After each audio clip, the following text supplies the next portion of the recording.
जय गणेश मंडळी, मी बबनराव पाटील, वास्तु मार्गदर्शक व पुरातत्व अभ्यासक, वास्तुरहस्य या आपल्या यूट्यूब चॅनलमध्ये सर्वांचं मनपूर्वक मी स्वागत करतो। मंडळी, आपला आजचा विषय आहे जेवण झाल्यानंतर ताटामध्ये हात धुणे हे किती योग्य आहे, अयोग्य आहे, त्यामुळे कोणते नुकसान होणार आहे। मंडळी, बऱ्याचशा घरात जेवण झाल्यावर ताटामध्ये हात धुतात, पण त्याला काही अपवादात्मक मंडळी आहे की जेवण झाल्यावर ती मंडळी आपले ताट उचलतात, बेसिनमध्ये ठेवतात, धुवून पण ठेवतात। पण जी मंडळी जेवण झाल्यावर ताटामध्ये हात धुतल्यानंतर कोणते नुकसान होणार आहे ते आज आपण पाहणार आहोत। चला पाहूया। मंडळी, आपल्याकडे 16 संस्कारामध्ये एक संस्कार आहे अन्नग्रहण संस्कार। हा संस्कार 5-6 महिन्याच्या शिशुवर केला जातो। तिथपासून पुढे आयुष्यभर या संस्काराचे पालन आपण करत असतो। जेवणाच्या सवयी, नियम, शिस्त याचा थेट संबंध आपल्या आरोग्याशी असतो। म्हणून चुकीच्या सवयी निदर्शनास आल्या तर त्या लगेच काढून टाकल्या पाहिजे। जसं की जेवण झाल्यावर ताटात हात धुणे। बऱ्याच घरात जेवण झाल्यावर ताटात हात धुण्याची सवय असते। ही सवय अत्यंत चुकीची आहे। उलट तसे करणे फारच उंगळवाणे दिसते। एक वेळ जेवण झाल्यावर स्वतःचे ताट उचलून ते धुवून टाकणे यात शिस्त दिसून येईल। अन्नातून आपल्या शरीराला ऊर्जा प्राप्त होते, त्या अर्थी अन्न हे शक्तीचे रूप आहे। म्हणून अन्न देणाऱ्या शक्तीला आपण अन्नपूर्णा असे म्हणतो। आणि सकस भोजन प्राप्त झालेल्या शक्तीचा सुयोग वापर करून माता लक्ष्मी प्रसन्न करतो। परंतु रिकाम्या ताटात खरकाट्या हाताचे पाणी टाकणे हा अन्नपूर्णेचा अपमान आहे।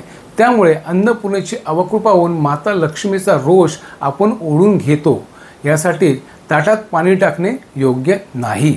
मूळ शास्त्र काय तर जेवण हा यज्ञ आहे आणि अन्न यात टाकलेली आहुती आहे।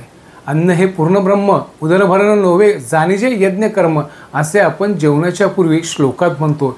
याचा अर्थ पोट भरावे म्हणून जेवत नाही, तर शरीराला ऊर्जा प्राप्त होवी म्हणून जेवतो।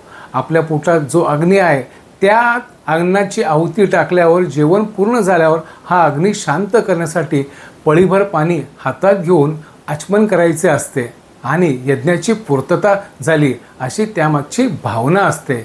तळहातावर घेतलेले पाणी ईश्वराचे स्मरण करून मग प्राशन करायचे असते। त्यामुळे त्या पाण्याला तीर्थ रूप प्राप्त होते आणि हे अन्न ज्या भगवंताच्या कृपेमुळे मिळाले त्याचे स्मरणाने यज्ञाची सांगता होते।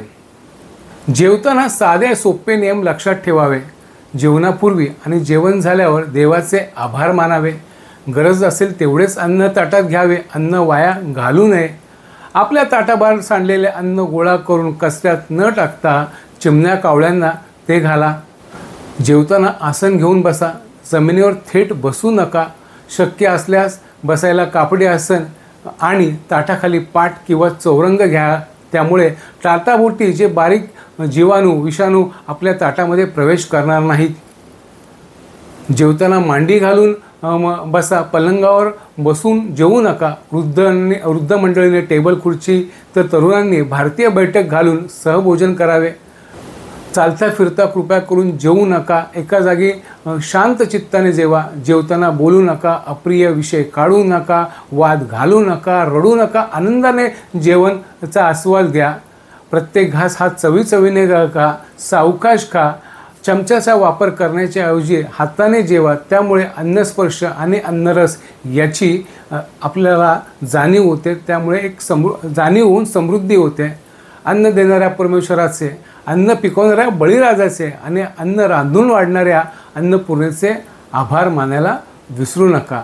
आणि सर्वात महत्त्वाची गोष्ट जो आजकाल आपण करतो की जेवताना आपण हमखास तो इडियट बॉक्स, तो TV पाहतो, तो 15 मिनटं TV बंद ठेवला तरी चालू शकतो। मंडळी, जेवताना हे जर साधे नियम पाळले तर खरंच तुमच्या घरामध्ये शांतता, आरोग्य, लक्ष्मी येईल। मंडळी, करून पहा, नुकसान काही नाही, फायदाच आहे। तुर्तास इथेच थांबतो। धन्यवाद। जय गणेश।